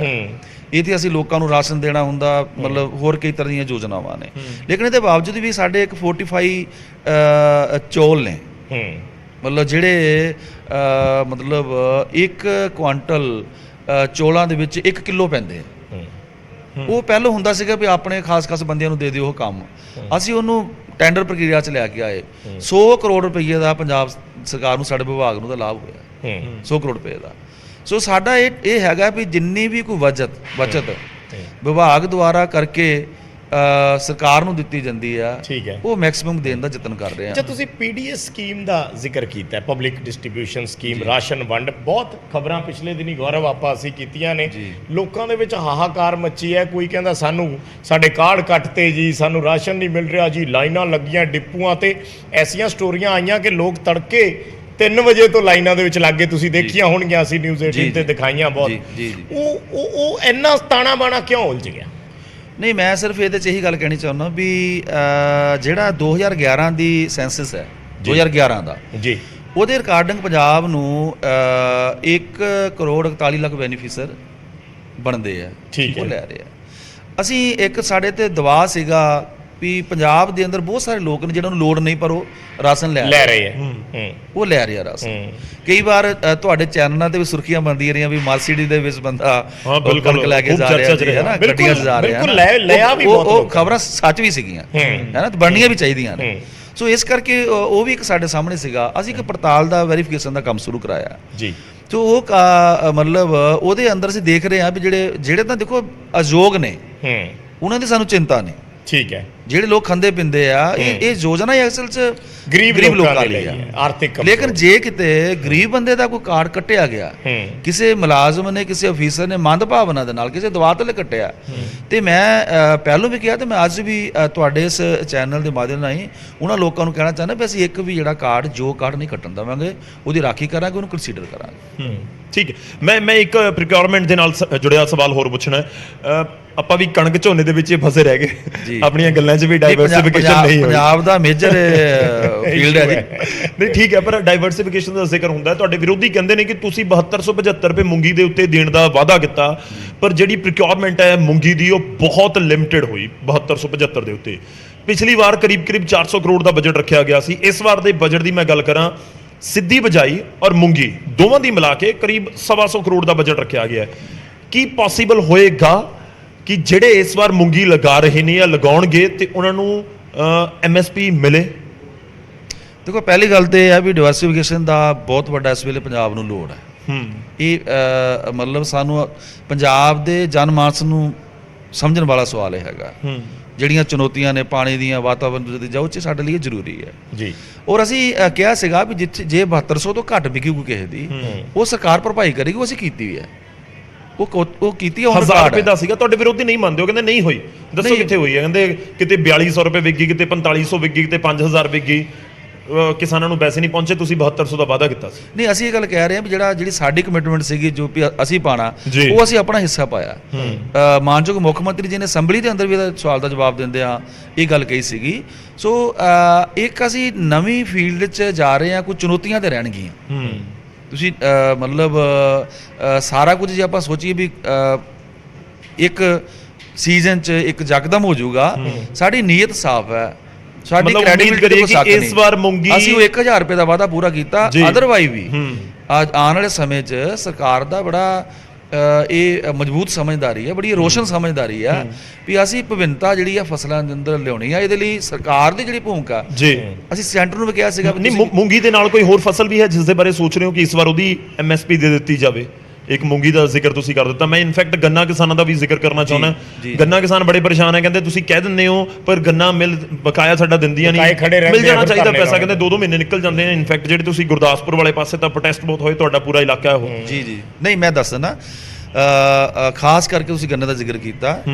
300 ਕਰੋੜ ਰੁਪਈਆ ਜਿਹੜਾ ਨਾ ਕਿ ਸਾਡੀ ਸਰਕਾਰ ਦਾ ਬਲਕਿ ਪਿਛਲੀ ਸਰਕਾਰਾਂ ਦੀ ਟਨਿਓਰ ਦਾ ਬਕਾਇਆ ਸੀਗਾ ਜੀ, ਮਤਲਬ ਸਰਕਾਰੀ ਮਿੱਲਾਂ ਵਾਲੇ ਪਾਸੇ। ਔਰ ਮੈਨੂੰ ਖੁਸ਼ੀ ਹੈ ਅੱਜ ਮੈਂ ਇੱਥੇ ਦੱਸ ਰਿਹਾ ਵੀ ਉਹ 300 ਕਰੋੜ ਰੁਪਈਆ ਕਿਸਾਨਾਂ ਨੂੰ ਮਤਲਬ ਪਾਇਆ।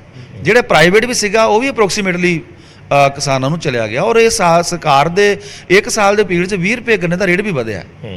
ਸੋ ਪੰਜਾਬ ਸਭ ਤੋਂ ਜ਼ਿਆਦਾ ਗੰਨੇ ਦਾ ਰੇਟ ਹੈਗਾ ਆ। ਮੇਰੇ ਹਿਸਾਬ ਨਾਲ ਹੁਣ ਸ਼ਾਇਦ ਹੀ ਕਿਤੇ ਕੋਈ ਮਾੜਾ ਮੋਟਾ ਬਕਾਇਆ ਹੋਵੇ, ਆਲਮੋਸਟ ਬਕਾਇਆ ਕਲੀਅਰ ਆ। ਸੋ ਪੰਜਾਬ ਗੰਨਾ ਵੀ ਪੰਜਾਬ ਦੇ ਅੰਦਰ ਜਿਹੜੀ ਫਸਲੀ ਵਿਭਿੰਨਤਾ ਦੀ ਅਸੀਂ ਗੱਲ ਕਰਦੇ ਆ, ਉਹਦੇ ਵਿੱਚ ਉਹਦੀ ਖਾਸ ਭੂਮਿਕਾ ਹੈਗੀ ਹੈ। ਸੋ ਉਹਦੇ ਲਈ ਅਰਕਾਂ ਜਿੱਦਾਂ ਗੁਰਦਾਸਪੁਰ ਦਾ ਤੁਸੀਂ ਜ਼ਿਕਰ ਕੀਤਾ, ਬਟਾਲੇ ਤੇ ਧਾਰੀਵਾਲ ਦੇ ਅੰਦਰ ਸ਼ੂਗਰ ਕੰਪਲੈਕਸ ਬਣ ਰਹੇ ਆ ਕਰੋੜਾਂ ਰੁਪਏ ਦੀ ਲਾਗਤ ਦੇ ਨਾਲ, ਵੀ ਉਹ ਕਿਸਾਨ ਜ਼ਿਆਦਾ ਤੋਂ ਜ਼ਿਆਦਾ ਉਹਨਾਂ ਤੋਂ ਚੇਤਨਤਾ ਵੀ ਲੈ ਸਕਣ, ਉਹਦੇ ਨੇੜੇ ਜਾਣ, ਸਿੱਖਣ ਉੱਥੋਂ। ਤੇ ਗੰਨੇ ਦਾ ਇੱਕ ਬਹੁਤ ਵੱਡਾ ਫੀਲਡ ਆ ਪੰਜਾਬ ਦੇ ਅੰਦਰ। ਅੱਛਾ ਕਟਾਰੂ ਚੱਕ ਜੀ, ਤੁਹਾਡੇ ਦੂਜੇ ਮਹਿਕਮੇ ਤੇ ਅਸੀਂ ਜ਼ਰੂਰ ਆਉਣਾ ਚਾਹਾਂਗੇ। ਚਲੋ ਫੂਡ ਸਪਲਾਈ ਬਹੁਤ ਇੰਪੋਰਟੈਂਟ ਸੀ, ਆਪਾਂ ਥੋੜਾ ਲੰਬਾ ਹੋ ਗਏ।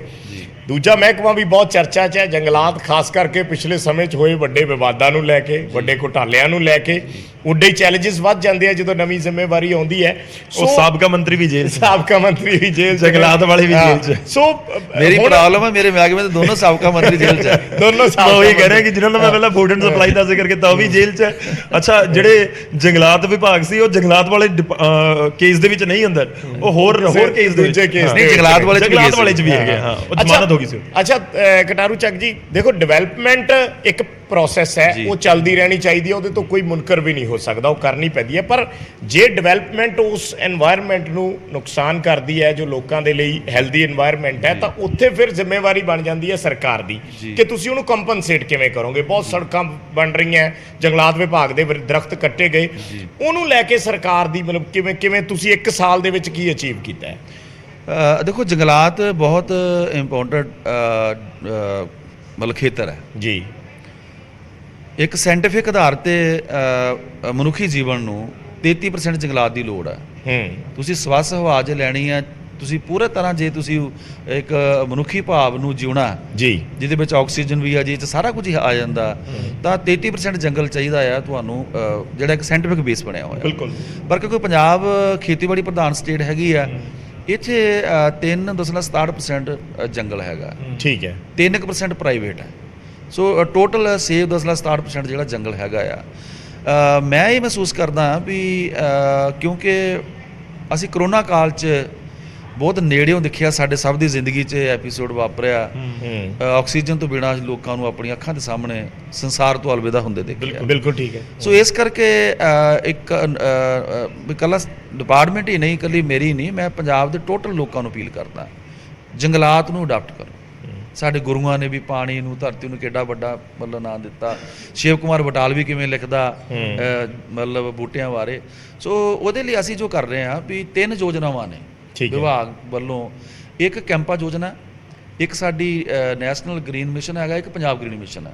ਠੀਕ ਹੈ। ਇਹਦੇ ਤਹਿਤ ਪਿਛਲੇ ਸਾਲ ਅਸੀਂ 54,53,000 ਬੂਟੇ ਲਾਏ ਆ ਪੰਜਾਬ ਦੀ ਸਰਜ਼ਮੀਨ ਤੇ। ਠੀਕ ਹੈ। ਇਸ ਤੋਂ ਇਲਾਵਾ 76 ਲੱਖ ਬੂਟੇ ਅਸੀਂ ਜਿਹੜੀ ਕੋਈ NGO ਨੇ, ਕੋਈ ਪ੍ਰਾਈਵੇਟ ਇਦਾਂ ਦੀਆਂ ਹੈਗੀਆਂ ਨੇ, ਉਹਨਾਂ ਨੂੰ ਵੀ ਅਸੀਂ ਮਤਲਬ ਵੰਡੇ ਆ। ਸੋ ਟੋਟਲ ਅਸੀਂ 1 ਕਰੋੜ 30 ਲੱਖ ਦੇ ਕਰੀਬ ਬੂਟੇ ਜਿਹੜੇ ਪੰਜਾਬ ਦੀ ਸਰਜ਼ਮੀਨ ਤੇ ਲਾਏ ਆ। ਇਸ ਤੋਂ ਇਲਾਵਾ 118 ਨਾਨਕ ਬਗੀਚੀਆਂ, ਸ੍ਰੀ ਗੁਰੂ ਨਾਨਕ ਦੇਵ ਜੀ ਦੇ ਨਾਮ ਦੇ ਉੱਤੇ ਨਾਨਕ ਬਗੀਚੀਆਂ। ਇਸ ਤੋਂ ਇਲਾਵਾ ਨਗਰ ਵਨ ਅਸੀਂ ਬਣਾਏ ਆ 3 ਪੰਜਾਬ ਦੇ ਅੰਦਰ, ਪਟਿਆਲੇ 'ਚ, ਪਠਾਨਕੋਟ 'ਚ, ਮੋਹਾਲੀ 'ਚ। ਸੋ ਲਗਾਤਾਰ ਸਾਡਾ ਇਹ ਹੈਗਾ ਆ ਵੀ ਅਸੀਂ ਪੰਜਾਬ ਨੂੰ ਗ੍ਰੀਨਰੀ ਦੇ ਪੱਖ ਤੋਂ ਸਾਡਾ ਟਾਰਗੇਟ ਆ 2030 ਤੱਕ 7% ਤੋਂ ਉੱਪਰ ਅਸੀਂ ਇਹਨੂੰ ਕਰਨਾ। ਸੋ ਐਰਕਾਂ ਵੀ ਮਾਨਯੋਗ ਮੁੱਖ ਮੰਤਰੀ ਜੀ ਦੀ ਅਗਵਾਈ ਦੇ ਵਿੱਚ ਸਾਨੂੰ ਵਿੱਤ ਮੰਤਰੀ ਜੀ ਨੇ 258 ਕਰੋੜ ਰੁਪਈਆ ਪੰਜਾਬ ਨੂੰ ਗ੍ਰੀਨਰੀ ਦੇ ਪੱਖ ਤੋਂ ਹੋਰ ਡਿਵੈਲਪ ਕਰਨ ਲਈ ਸਾਨੂੰ ਦਿੱਤਾ। ਔਰ ਅਸੀਂ ਆਪਣੇ ਵਿਭਾਗ ਵੱਲੋਂ 1 ਕਰੋੜ ਬੂਟੇ ਦਾ ਅਸੀਂ ਟੀਚਾ ਮਿੱਥਿਆ ਵੀ ਪੰਜਾਬ 'ਚ ਲਾਵਾਂਗੇ ਅਸੀਂ ਇਸ ਮਹੀਨੇ ਦੇ ਦੌਰਾਨ। ਔਰ ਇਹਦੇ 'ਚ ਬਰਾੜ ਸਾਹਿਬ ਮੈਂ ਇੱਕ ਗੱਲ ਜਿਹੜੀ ਤੁਹਾਡੇ ਨਾਲ ਕਹਿਣੀ ਚਾਹੁੰਦਾ ਵਿਸ਼ੇਸ਼ ਤੌਰ 'ਤੇ ਵੀ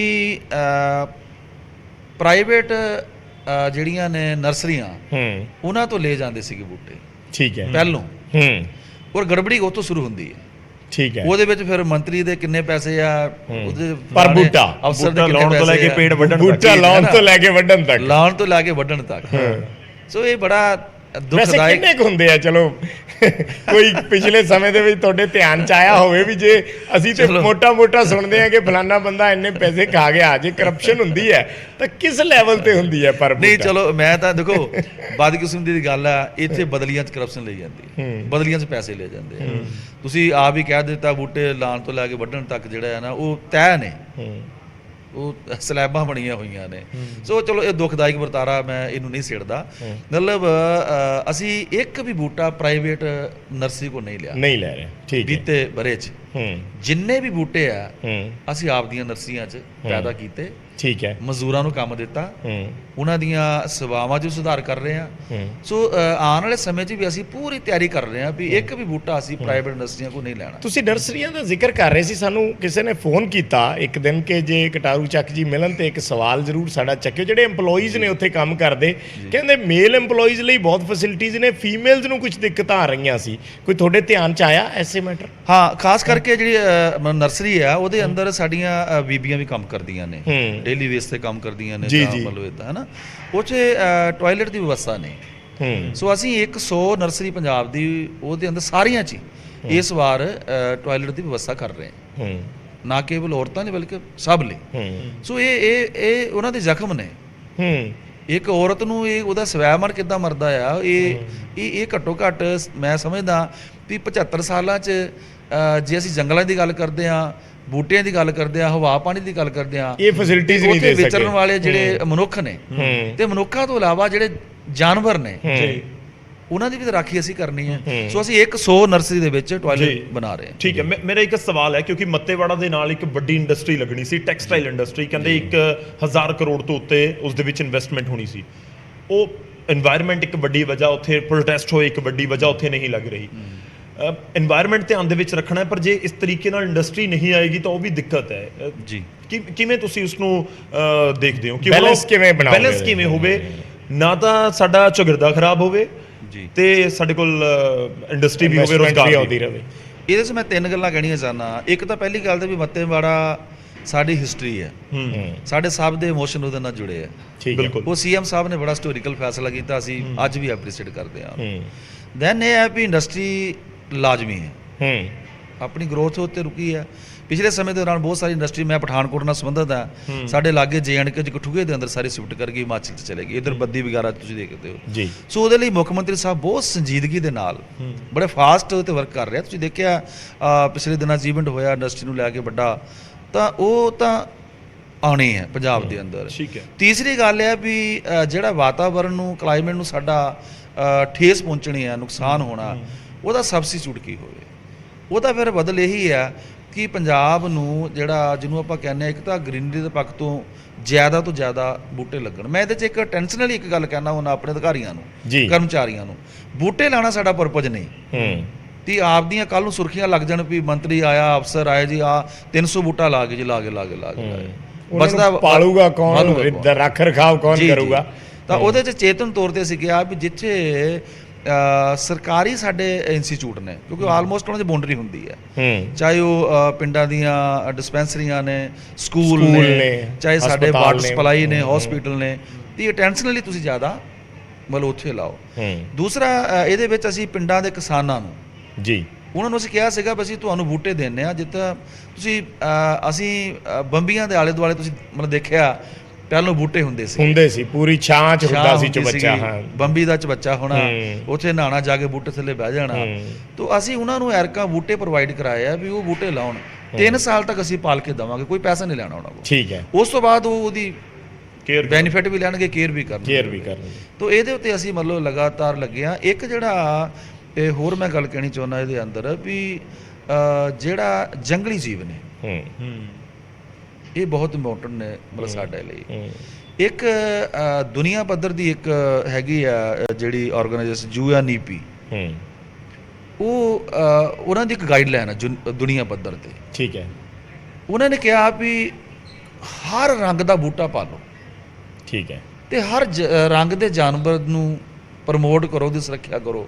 ਪਤਾ ਨਹੀਂ ਕਿਹੜੇ ਵੇਲੇ ਮਨੁੱਖ ਨੂੰ ਕਿਹੜੇ ਬੂਟੇ ਦੀ ਲੋੜ ਪੈ ਜਾਣੀ।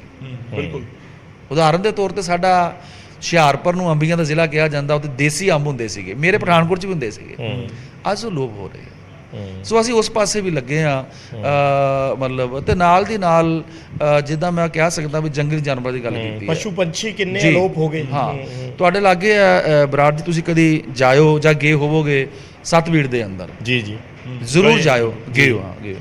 ਉੱਥੇ 1700 ਕਿਸਮ ਦੇ ਪੰਛੀ ਨੇ, ਜਾਨਵਰ ਨੇ। ਉਹ ਕੇਜ ਬਣਾਇਆ ਉਹਨਾਂ ਨੇ ਬਹੁਤ ਵੱਡਾ, ਜੀ ਜੀ ਜੀ। ਔਰ ਇਹਨੂੰ ਉਹ ਜਿਹੜੀ ਇੰਟਰਨੈਸ਼ਨਲ ਆਰਗੇਨਾਈਜੇਸ਼ਨ ਆ ਉਹਦੇ ਵੱਲੋਂ ਮਾਨਤਾ ਪ੍ਰਾਪਤ ਵੀ ਹੈ। ਔਰ ਪਹਿਲੀ ਵਾਰ ਆ ਪੰਜਾਬ ਦੀ ਹਿਸਟਰੀ 'ਚ ਵੀ ਅਸੀਂ ਜਾਨਵਰਾਂ ਲਈ ਜਿਹੜਾ ਜਦੋਂ ਅਸੀਂ ਰੈਸਕਿਊ ਕਰਦੇ ਆ, ਕੋਈ ਇੰਜਰਡ ਹੋ ਜਾਂਦਾ ਜਾਂ ਆਪਸ 'ਚ ਲੜਦੇ ਕਈ ਵਾਰ ਹੋ ਜਾਂਦੇ ਆ, ਉਹਨਾਂ ਲਈ ਅਸੀਂ ਪਹਿਲੀ ਵਾਰ ਆ ਪੰਜਾਬ ਦੇ ਅੰਦਰ ICU ਬਣਾਇਆ। ਅੱਛਾ, ਛੱਤਬੀੜ ਦੇ ਅੰਦਰ, ਮਤਲਬ ਕਰੋੜਾਂ ਰੁਪਏ ਦੀ ਲਾਗਤ ਦੇ ਨਾਲ, ਵੀ ਉਹਨਾਂ 'ਚ ਵੀ ਜਾਨ ਆ, ਉਹ ਵੀ ਉਹਨਾਂ 'ਚ ਵੀ ਇੱਕ ਭਾਵ ਹੈਗਾ ਆ। ਸੋ ਉਹਨਾਂ ਨੂੰ ਟ੍ਰੀਟ ਕਰਨ ਲੱਗੇ ਐਵੇਂ ਨਹੀਂ ਵੀ ਜਿੱਦਾਂ ਆਪਾਂ ਕਹਿ ਦਿੰਦੇ ਵੀ ਜਾਨਵਰਾਂ ਵਾਂਗ ਟ੍ਰੀਟ ਕਰਨਾ, ਜਾਨਵਰ ਤਾਂ ਹੈਗੇ ਆ ਪਰ ਉਹਨਾਂ 'ਚ ਵੀ ਜਾਨ ਆ, ਉਹਨਾਂ ਨੂੰ ਵੀ ਇੱਦਾਂ। ਤਾਂ ਅਸੀਂ ਪਹਿਲੀ ਵਾਰ ਪੰਜਾਬ ਦੇ ਅੰਦਰ ਉਹ ਬਣਿਆ। ਸੋ ਨਾਲ ਇੱਕ ਬਹੁਤ ਵੱਡਾ ਇੰਟਰਪ੍ਰੀਟੇਸ਼ਨ ਸੈਂਟਰ ਹੁਣ ਅਸੀਂ ਮੈਂ ਹਰੀਕੇ ਦੇ ਵਿੱਚ 1 ਕਰੋੜ ਦੀ ਲਾਗਤ ਦੇ ਨਾਲ ਉੱਥੇ ਵੀ ਅਸੀਂ ਇਹ ਸਾਰਾ ਸਿਸਟਮ ਬਣਾ ਰਹੇ ਹਾਂ। ਸੋ ਮੇਰਾ ਯਤਨ ਹੈ ਇਹ ਨਾਲ ਦੀ ਨਾਲ ਤੁਹਾਡੇ ਇੱਕ ਸੈਲਾਨੀ ਵੀ ਸਪੌਟ ਬਣਦੇ ਆ, ਟੂਰਿਸਟ ਸਪੌਟ ਤੁਸੀਂ ਬਣਾਤਾ ਵਧੀਆ, ਤਾਂ ਸਰਕਾਰ ਨੂੰ ਆਬਵੀਅਸਲੀ ਉਸ ਤੋਂ ਰੈਵਨਿਊ ਜਨਰੇਸ਼ਨ ਵੀ ਹੋਊਗੀ ਜੇ ਜ਼ਿਆਦਾ ਆਉਣਗੇ। ਕੋਈ ਐਸਾ ਪ੍ਰੋਜੈਕਟ ਬਣਾਇਆ? ਹਾਂ, ਦੇਖੋ ਮੈਂ ਕਹਿ ਸਕਦਾ ਵੀ ਸ੍ਰੀ ਹਰਿਮੰਦਰ ਸਾਹਿਬ ਤੋਂ ਬਾਅਦ ਪੰਜਾਬ ਦੇ ਅੰਦਰ ਸਭ ਤੋਂ ਜ਼ਿਆਦਾ ਜੇ ਕੋਈ ਟੂਰਿਸਟ ਡੇਲੀ ਆ ਰਿਹਾ ਤੇ ਉਹ ਸਤਵੀੜ ਜਾਂਦੇ ਆ, ਛੱਤਬੀੜ ਚ। ਜੈਸ ਜੈਸ। ਸੋ ਇਹ ਬੜਾ ਵੱਡਾ। ਮੈਂ ਵਿਜੇ ਦੇ ਸਵਾਲ ਦੇ ਨਾਲ ਐਡ ਕਰ ਦਵਾਂ, ਦੇਖੋ ਦੇਸ਼ ਦੇ ਵਿੱਚ ਚੀਤਿਆਂ ਦਾ ਜ਼ਿਕਰ ਬਹੁਤ ਹੋਇਆ ਪਿਛਲੇ ਕੁਝ ਸਮੇਂ ਦੇ ਵਿੱਚ, ਮੱਧ ਪ੍ਰਦੇਸ਼ ਚਲੇ ਗਏ ਮੋਸਟਲੀ, ਕਿ ਪੰਜਾਬ ਨੇ ਵੀ ਕੋਈ ਐਸਾ ਜ਼ਿਹਨ ਦੇ ਵਿੱਚ ਰੱਖਿਆ ਹੈ? ਜਿਵੇਂ ਛੱਤਬੀੜ ਜ਼ੂ ਸਾਡੇ ਕੋਲ ਇੱਕ ਬਹੁਤ ਵੱਡਾ ਪਲੇਸ ਹੈ, ਇਨਫੈਕਟ ਤੁਸੀਂ ਕਹਿੰਦੇ ਹੋ ਬਹੁਤ ਉੱਥੇ ਆਉਂਦੇ ਨੇ ਕਿਉਂਕਿ ਟੂਰਿਸਟ ਤਾਂ ਇਸ ਦੇ ਨਾਲ ਵੱਧ ਹੈ, ਕਿ ਸਾਡੇ ਵੀ ਪਲਾਨ ਦੇ ਵਿੱਚ ਉਹ ਹੈ ਵੀ ਐਸੇ ਜਾਨਵਰ ਜਾਂ ਐਸੇ ਪਸ਼ੂ ਪੰਛੀ ਲੈ ਕੇ ਆਈਏ। ਇਹਦੇ 'ਚ ਦੋ ਜਾਨਵਰਾਂ ਬਾਰੇ ਅਸੀਂ ਪਲਾਨ ਕੀਤਾ ਜੀ। ਇੱਕ ਤੇ ਨੀਲ ਗਾਂ ਜਿਹੜੀ ਆ ਉਹ ਉਹਦੇ ਰਹਿਣ ਲਈ ਉਹ ਸਪੇਸ ਨਹੀਂ ਰਹੇ, ਉਹ ਟਿੱਬਿਆਂ 'ਚ ਰਹਿੰਦੀ ਸੀਗੀ। ਬਿਲਕੁਲ। ਉਹ ਇੱਕ ਤਾਂ ਉਹਨੂੰ ਵੀ ਕਿਸੇ ਨਾ ਕਿਸੇ ਤਰ੍ਹਾਂ ਨਾਲ ਨਹੀਂ ਸੋਰੀ ਨੀਲ ਗਾਂ ਹਿਰਨ, ਕਾਲਾ ਹਿਰਨ, ਤੇ ਉਹਨੂੰ ਕਿਸੇ ਨਾ ਕਿਸੇ ਢੰਗ ਨਾਲ ਅਸੀਂ ਸੋਚ ਰਹੇ ਹਾਂ। 2-3 ਥਾਵਾਂ ਦੀ ਅਸੀਂ ਡਿਮਾਰਕੇਸ਼ਨ ਕੀਤੀ ਆ ਵੀ ਉਹਨਾਂ ਨੂੰ ਸੇਫ ਜਗ੍ਹਾ ਤੇ ਲਿਆਂਦਾ ਜਾਵੇ। ਠੀਕ ਹੈ। ਇੱਕ ਸਾਡੇ ਮੈਂ ਫੇਰ ਕਹਾਂ ਵੀ ਪੰਜਾਬ ਦੇ ਹਿਰਦੇ ਨਾਲ ਜੁੜਿਆ ਸਾਡਾ ਇੱਕ ਬੜਾ ਜਜ਼ਬਾਤ ਨਾਲ ਜੁੜਿਆ ਬਾਜ਼, ਉਹ ਲੋਪ ਹੋ ਰਿਹਾ ਜਾਂ ਘਟ ਰਿਹਾ। ਉਹਦੀ ਅਸੀਂ ਸੋਚ ਰਹੇ ਹਾਂ ਵੀ ਉਹਦੀ ਜਨਰੇਸ਼ਨ ਨੂੰ ਡਿਵੈਲਪ ਕਰਨ ਦੇ ਲਈ ਕਿਹੜਾ ਏਰੀਆ ਕੋਈ ਇਸ ਤਰੀਕੇ ਦੀ ਕੀਤੀ, ਕਿਹੜਾ ਏਰੀਆ ਪੰਜਾਬ ਦਾ ਸੂਟੇਬਲ ਹੈਗਾ ਜਿੱਥੇ ਉਹ ਜ਼ਿਆਦਾ ਵੱਧ ਫੁੱਲ ਸਕਦੇ ਆ, ਉਹ ਤੇ ਅਸੀਂ ਕੰਮ ਕਰ ਰਹੇ ਹਾਂ। ਮੈਨੂੰ ਆਸ ਹੈ ਵੀ ਸਾਲ ਦੇ ਦੌਰਾਨ ਅਸੀਂ ਉਹ ਨੇਪਰੇ ਚਾੜਾਂਗੇ। ਸੋ ਲਗਾਤਾਰ ਅਸੀਂ ਵਿਭਾਗ ਦੇ ਅੰਦਰ ਨਾ ਕੇਵਲ ਜੰਗਲਾਤ ਦੀ, ਜਾਨਵਰਾਂ ਦੀ, ਸਾਡੇ EMPLOYEE ਦੇ ਵੀ ਜੇ ਕੋਈ ਸਵਾਲ ਆਉਂਦੇ ਨੇ ਅਸੀਂ ਬੜੇ ਧੀਰਜ ਨਾਲ ਸੁਣਦੇ ਹਾਂ, ਉਹਨਾਂ ਦੇ ਹੱਲ ਕੱਢਦੇ ਹਾਂ। ਸੋ ਸਾਡੇ ਯਤਨ ਨੇ ਵੀ ਜੰਗਲਾਤ ਪ੍ਰਮੋਟ ਕੀਤਾ ਜਾਵੇ, ਉਹਦੀ ਸੁਰੱਖਿਆ ਕੀਤੀ ਜਾਵੇ ਤੇ ਉੱਥੇ ਬਸਣ ਵਾਲੇ ਸਾਡੇ ਜਿਹੜੇ ਪੰਛੀ ਨੇ, ਪਸ਼ੂ ਨੇ, ਉਹ ਟੂਰਿਸਟ ਉਹ ਵੀ ਵੀ ਵੱਧਦੇ ਆ। ਚਲੋ ਆਖਿਰ ਦੇ ਵਿੱਚ ਇੱਕ ਵਾਰੀ ਦੁਬਾਰਾ ਤੁਹਾਡੇ ਫੂਡ ਐਂਡ ਸਪਲਾਈ ਵਾਲੇ ਡਿਪਾਰਟਮੈਂਟ ਤੇ ਅਸੀਂ ਜ਼ਰੂਰ ਜੀ। ਆਵਾਂਗੇ। ਮੈਨੂੰ ਲੱਗਦਾ ਕਿ ਵਿਜੇ ਜਿੱਥੋਂ ਆਉਂਦੇ ਨੇ ਦੱਖਣ ਮਾਲਵੇ ਤੋਂ, ਇਹ ਨਰਮੇ ਵਾਲੀ ਬੈਲਟ ਰਹਿ ਗਈ ਸੀ। ਦੇਖੋ ਨਰਮੇ ਦੇ ਜਿਹੜੇ ਕਿਸਾਨ ਨੇ ਉਹਨਾਂ ਦੀ ਪ੍ਰੋਬਲਮ ਇਸ ਸਮੇਂ ਕੀ ਹੈ ਕਿ ਜੇ ਵਧੀਆ ਹੋ ਗਿਆ ਤਾਂ ਪਿਛਲੇ ਸਾਲ 9,9500 ਤੱਕ ਰੇਟ ਮਿਲ ਗਿਆ। ਅੱਛਾ, ਉਸ ਤੋਂ ਬਾਅਦ ਲੱਗਿਆ ਕਿ ਰੇਟ ਵਧੀਆ ਮਿਲ ਗਿਆ, ਅਗਲੀ ਵਾਰੀ ਨਰਮਾ ਜ਼ਿਆਦਾ ਹੋ ਗਿਆ, ਯਾਨੀ ਜ਼ਿਆਦਾ ਰਕਬੇ 'ਚ ਲਗਾ ਦਿੱਤਾ ਗਿਆ। ਫਿਰ ਅਗਲੇ ਸਾਲ ਰੇਟ ਘੱਟ, ਉਹ 6000 ਰਹਿ ਜਾਂਦਾ, 5500 ਰਹਿ ਜਾਂਦਾ, 6500 ਰਹਿ ਗਿਆ। ਇਹ ਜਿਹੜਾ ਰੇਟ ਦੇ ਵਿੱਚ ਫਲਕਚੁਏਸ਼ਨ ਹੈ, ਇਹਨੂੰ ਕਿਵੇਂ ਤੁਸੀਂ ਕੰਟਰੋਲ ਕਰ ਸਕਦੇ ਹੋ, ਕਰ ਵੀ ਸਕਦੇ ਹੋ ਜਾਂ ਨਹੀਂ ਕਰ ਸਕਦੇ ਹੋ? ਕਿਉਂਕਿ ਨਰਮਾ ਵੀ ਪੰਜਾਬ ਦੇ ਵਿੱਚ ਬਹੁਤ ਵੱਡੇ ਪੱਧਰ ਬਿਮਾਰੀਆਂ ਦਾ ਡਰ ਹੈ, ਬੰਦਾ ਪੰਗਾ ਲਊਗਾ ਤਾਂ ਪਹਿਲਾਂ ਸਾਰਾ ਖਤਮ ਹੋ ਗਿਆ। ਜੀ, ਮੈਂ ਸਮਝਦਾ ਵੀ ਜਿਹੜੀ ਆਪਾਂ ਫਸਲੀ ਵਿਭਿੰਨਤਾ ਦੀ ਗੱਲ ਕਰਦੇ ਆ ਨਾ, ਕਿਸੇ ਨਾ ਕਿਸੇ ਰੂਪ 'ਚ ਇਹਦੇ ਤੰਦਾਂ ਉਸ ਗੱਲ ਨਾਲ ਜੁੜਦੀਆਂ ਨੇ, ਬਿਲਕੁਲ ਜੁੜਦੀਆਂ, ਹੈਗਾ ਨਾ। ਸੋ ਇਹਦੇ ਲਈ ਕਿਸਾਨ ਕੁਝ ਵੀ ਬੀਜਣ ਲਈ ਤਿਆਰ ਹੈ। ਪੰਜਾਬ ਦਾ ਅਸੀਂ ਗਰਾਊਂਡ 'ਚ ਰਹਿੰਦੇ ਆ, ਕਿਸਾਨਾਂ ਮਜ਼ਦੂਰਾਂ ਦੇ ਧੀਆਂ ਪੁੱਤ ਹੈਗੇ ਅਸੀਂ, ਉਹਨੂੰ ਸਿਰਫ ਦੋ ਚੀਜ਼ਾਂ ਦੀ ਗਰੰਟੀ ਚਾਹੀਦੀ ਹੁੰਦੀ ਹੈ, ਇੱਕ MSP ਦੀ, ਇੱਕ ਮੰਡੀਕਰਨ ਦੀ। ਉਹਨੂੰ ਭਰੋਸਾ ਹੋਵੇ ਕਿ ਮੇਰਾ ਸਮਾਨ ਚੱਕਿਆ ਜਾਊਗਾ ਜੀ ਤੇ ਮੈਨੂੰ ਪ੍ਰਾਪਰ ਪੈਸੇ ਮਿਲ ਜਾਣਗੇ। ਉਹਦੇ 'ਚ ਸਾਡੀ ਸਰਕਾਰ ਪੂਰੀ ਜਿਹੜੀ ਸਟੇਟ ਗਵਰਨਮੈਂਟ ਦੀ ਜ਼ਿੰਮੇਵਾਰੀ ਹੈ ਉਹ ਅਸੀਂ ਪੂਰੀ ਨਿਭਾਵਾਂਗੇ। ਔਰ ਨਾ ਕੇਵਲ ਜਿਹੜੀ ਫਸਲੀ ਵਿਭਿੰਨਤਾ ਜੀ, ਬਲਕਿ ਐਗਰੋ ਫੋਰੈਸਟਰੀ ਦੇ ਅੰਦਰ ਵੀ ਅਸੀਂ ਜਿਹੜਾ ਆ ਮਤਲਬ ਉਹਦੇ ਅੰਦਰ ਵੀ ਅਸੀਂ ਬੜਾ ਕੁਝ ਕਰ ਰਹੇ ਹਾਂ। ਅਸੀਂ ਜਿਹੜਾ ਮਿਸਾਲ ਦੇ ਤੌਰ ਤੇ ਜੰਗਲਾਤ ਹੈ, ਪਪੂਲਰ ਹੈ ਜੀ, ਪਿੱਪਲ ਹੈ, ਸਾਡਾ ਜਿਹੜੀ ਆ ਉਹ ਦਰੇਕ ਹੈ, ਸਾਡੀ ਟਾਹਲੀ ਹੈ, ਇਹਦੇ ਉੱਤੇ ਅਸੀਂ ਕਿਸਾਨ ਨੂੰ 60 ਰੁਪਏ ਸਬਸਿਡੀ ਦਿੰਦੇ ਆ ਇੱਕ ਬੂਟੇ ਪਿੱਛੇ, ਲੱਖਾਂ ਰੁਪਏ ਦੀ ਸਬਸਿਡੀ ਜਾ ਰਹੀ ਹੈ। ਸੋ ਉਹਦੇ ਬਚਾਅ ਲਈ ਫੈਂਸਿੰਗ ਲਈ 50% ਸਬਸਿਡੀ ਦਿੰਦੇ ਆ ਅਸੀਂ ਵਿਭਾਗ ਵੱਲੋਂ। ਸੋ ਤੁਸੀਂ ਕਿਉਂਕਿ ਜਿਹੜੀ ਫਸਲੀ ਵਿਭਿੰਨਤਾ ਆ ਇਹ ਹਰ ਪਾਸੇ ਉਹਦੀ ਲੋੜ ਹੈ, ਜੰਗਲਾਤ ਦੇ ਅੰਦਰ ਵੀ ਜੀ। ਮਤਲਬ ਛੋਟੀ ਤੁਹਾਨੂੰ ਚਾਹੀਦੀ ਹੈ। ਮੈਂ ਉਹੀ ਤੁਸੀਂ ਡਾਈਵਰਸਿਫਿਕੇਸ਼ਨ ਦਾ ਲਗਾਤਾਰ ਜ਼ਿਕਰ ਕਰ ਰਹੇ ਹੋ, ਪਰ ਮੈਂ ਹੁਣ ਨਰਮੇ ਦੇ ਨਾਲ ਜ਼ਿਕਰ ਕਰ ਲਾਂ, ਬੋਹੜ ਦਾ ਕਿੰਨੂ ਬਹੁਤ ਮਸ਼ਹੂਰ ਹੈ, ਇਸ ਵਾਰ ਕਿੰਨੂ ਦੀ ਬੜੀ ਪ੍ਰੋਬਲਮ ਰਹੀ ਹੈ। ਹੁਣ ਗੱਲ ਉਹੀ ਹੈ ਕਿ ਜਿਨ੍ਹਾਂ ਨੇ ਕਿੰਨੂਆਂ ਦੇ ਬਾਗ ਲਗਾਏ ਹੋਏ ਆ, ਇੱਕ ਸਾਲ ਫਸਲ ਵਧੀਆ ਨਹੀਂ ਆਈ, ਬਹੁਤ ਸਾਰੇ ਲੋਕਾਂ ਦੇ ਸਾਡੇ ਕੋਲ ਮੈਸੇजेस ਆਉਂਦੇ, ਇਨਫੈਕਟ ਤੁਹਾਡੇ ਕੋਲ ਤਾਂ ਜ਼ਰੂਰ ਆਉਂਦੇ ਹੋਣਗੇ, ਲਾਜ਼ਮੀ ਆਉਂਦੇ ਹੋਣ, ਤੇ ਉਹ ਕਹਿੰਦੇ ਆ ਕਿ ਦੇਖੋ ਇਹਦੀ ਤਾਂ ਕੋਈ ਗਿਰਦਾਵਰੀ ਵੀ ਨਹੀਂ ਕਰਵਾਉਂਦਾ ਕਿ ਕਿੰਨੂਆਂ ਦੇ ਜੇ ਅਸੀਂ ਬਾਗ, ਦੀ ਪ੍ਰੋਬਲਮ ਹੈ ਮਾਰਕੀਟਿੰਗ ਦੀ ਪ੍ਰੋਬਲਮ ਹੈ ਕਿ ਜੇ ਸਾਡਾ ਇਸ ਵਾਰੀ ਝਾੜ ਬਹੁਤ ਘਟਿਆ, ਇਸ ਸੀਜ਼ਨ ਮੈਂ ਖਾਸ ਸੀਜ਼ਨ ਦਾ ਜ਼ਿਕਰ ਕਰ ਰਿਹਾ ਕਿ ਕਿੰਨੂ ਦੀ ਫਸਲ ਪਿਛਲੇ ਸਾਲ ਦੇ ਮੁਕਾਬਲੇ ਘੱਟ ਸੀ, ਪਰ ਕਹਿੰਦੇ ਸਾਡੀ ਕਿਸੇ ਨੇ ਸਾਰ ਨਹੀਂ ਲਈ। ਮੈਂ ਇਹਦੇ 'ਚ ਕਲੀਅਰ ਕਰਨੀ ਚਾਹੁੰਦਾ ਵੀ ਮਾਨ ਸਾਹਿਬ ਨੇ ਤੁਸੀਂ ਦੇਖਿਆ ਹੋਣਾ ਅਸੈਂਬਲੀ ਦੇ ਅੰਦਰ ਵੀ ਸਟੇਟਮੈਂਟ ਦਿੱਤੀ ਹੈ ਜੀ, ਫੂਡ ਪ੍ਰੋਸੈਸਿੰਗ ਇਹਦਾ ਇੱਕ ਸਬਸਟੀਟਿਊਟ ਹੈਗਾ ਜੀ, ਉਹ ਵੀ ਹੋਵੇ, ਮੰਡੀਕਰਨ ਵੀ ਦੂਜਾ ਵੀ ਹੋਵੇ, ਇੱਕ ਫੂਡ ਪ੍ਰੋਸੈਸਿੰਗ ਹੈ। ਉਹਦੇ ਲਈ ਕਿੰਨੂ ਦੇ ਉੱਤੇ ਹੁਸ਼ਿਆਰਪੁਰ ਦੇ ਅੰਦਰ ਇੱਕ ਸਰਕਾਰ ਦਾ ਹੈਗਾ ਯੋਜਨਾ ਵੀ ਉੱਥੇ ਲੱਗੇ। ਦੂਸਰਾ ਲੀਚੀ ਹੈ, ਪੰਜਾਬ ਦੇ ਅੰਦਰ 68% ਲੀਚੀ ਦੀ ਪ੍ਰੋਡਕਸ਼ਨ ਮੇਰੇ ਜ਼ਿਲ੍ਹੇ ਪਠਾਨਕੋਟ ਤੋਂ ਹੈ। ਇੱਕ ਉੱਥੇ ਫੂਡ ਪ੍ਰੋਸੈਸਿੰਗ ਦਾ ਜਿਹੜਾ ਆ ਉਹ ਆਉਣ ਵਾਲੇ ਦਿਨਾਂ 'ਚ ਸਰਕਾਰ ਨੇ ਐਲਾਨ ਕੀਤਾ ਵੀ ਅਸੀਂ ਮੁੱਲ ਕਰਾਂਗੇ। ਸੋ ਮੈਂ ਸਮਝਦਾ ਵੀ ਇਹ ਇੱਕ ਠੋਸ ਬਦਲ ਹੈ ਵੀ ਦੂਰ ਦੁਰਾਡੇ ਨਾ ਭੇਜਣੇ ਪੈਣ, ਉਨਾ ਹੀ ਖਰਚਾ ਹੋ ਜਾਂਦਾ ਤਾਂ ਫਿਰ ਬਚੂਗਾ ਕੀ ਕਿਸਾਨ ਨੂੰ। ਜੇ ਨੇੜੇ ਹੋਏਗੀ ਫੂਡ ਪ੍ਰੋਸੈਸਿੰਗ ਤੇ ਜ਼ਿਆਦਾ ਬੈਨੀਫਿਟ ਲਾਜ਼ਮੀ। ਸੋ ਕਿਸਾਨ ਦੀ ਜਿਹੜੀ ਭਰਪਾਈ, ਕਿਸਾਨ ਦੀ ਮਦਦ ਨਾ ਕੇਵਲ ਉਹਦੀ ਪਰਸਨਲੀ ਆ, ਮੈਂ ਸਮਝਦਾ ਵੀ ਇਹ ਭਾਰਤ ਦੇ ਅੰਦਰ ਖੇਤੀਬਾੜੀ ਸਟੇਟ ਹੈਗੀ ਆ, ਨਾ ਕੇਵਲ ਪੰਜਾਬ ਗੌਰਮੈਂਟ ਨੂੰ ਬਲਕਿ ਕੇਂਦਰ ਨੂੰ ਵੀ ਅੱਖ ਸਵੱਲੀ ਰੱਖਣੀ ਚਾਹੀਦੀ ਆ ਮਤਲਬ ਇਸ ਪਾਸੇ। ਸੋ ਜਿੰਨਾ ਵੱਡਾ ਪੂਲ ਪੰਜਾਬ ਵੱਲੋਂ ਜਾਂਦਾ ਕੇਂਦਰੀ ਭੰਡਾਰਾਂ ਦੇ ਅੰਦਰ, ਮੈਂ ਸਮਝਦਾ ਵੀ ਸਾਨੂੰ ਐਕਸਟਰਾ ਪੰਜਾਬ ਦੇ ਕਿਸਾਨਾਂ ਨੂੰ ਡੀਲ ਕਰਨਾ ਚਾਹੀਦਾ। ਸੋ ਪੰਜਾਬ ਸਰਕਾਰ ਵੱਲੋਂ ਖਾਸ ਕਰਕੇ ਵਿਰੋਧੀ ਪਾਰਟੀ ਹੋਣ ਦਾ ਖਮਿਆਜ਼ਾ ਤੇ ਭੁਗਤਣਾ ਪੈਂਦਾ ਹੀ ਹੈ, ਉਹਦੇ ਲਈ ਤਿਆਰੀ ਰੱਖਣੀ ਪੈਂਦੀ, ਤਿਆਰ ਰਹਿਣਾ ਚਾਹੀਦਾ। ਉਹ ਵੀ ਇੱਕ ਬਿਯੋਂਡ ਦੇ ਸਾਰੀਆਂ ਯੋਜਨਾਵਾਂ ਲਿਖੀਆਂ ਜਾਣ। ਜੀ, ਉਹ ਵੀ ਇੱਕ ਸਟਰਗਲ ਦਾ ਪੀਰੀਅਡ ਹੈਗਾ ਹੀ ਹੈ ਜੀ, ਉੱਥੇ ਵੀ ਆਪਣੀ ਗੱਲ ਰੱਖਦੇ ਆ। ਸੋ ਪੰਜਾਬ ਦੇ ਅੰਦਰ ਮਾਨ ਸਾਹਿਬ ਦੀ ਅਗਵਾਈ ਦੇ ਵਿੱਚ ਅਸੀਂ ਪੰਜਾਬ ਦੇ ਲੋਕਾਂ ਨਾਲ ਜਿਹੜੇ ਵਾਅਦੇ ਕਰਕੇ ਆਏ ਆ, ਉਹ ਕੱਲੇ ਤਾਂ ਕੰਮ ਕਰ ਰਹੇ ਆ, ਐਕਸਟਰਾ ਕੰਮ ਵੀ ਕਰ ਰਹੇ ਆ। ਸੋ ਬਿਲਕੁਲ ਇਮਾਨਦਾਰ ਨੇ ਕਹਿਣਾ ਚਾਹੁੰਦੇ ਅਸੀਂ ਸਿੱਖ ਵੀ ਰਹੇ ਆ ਨਾਲ। ਬਿਲਕੁਲ।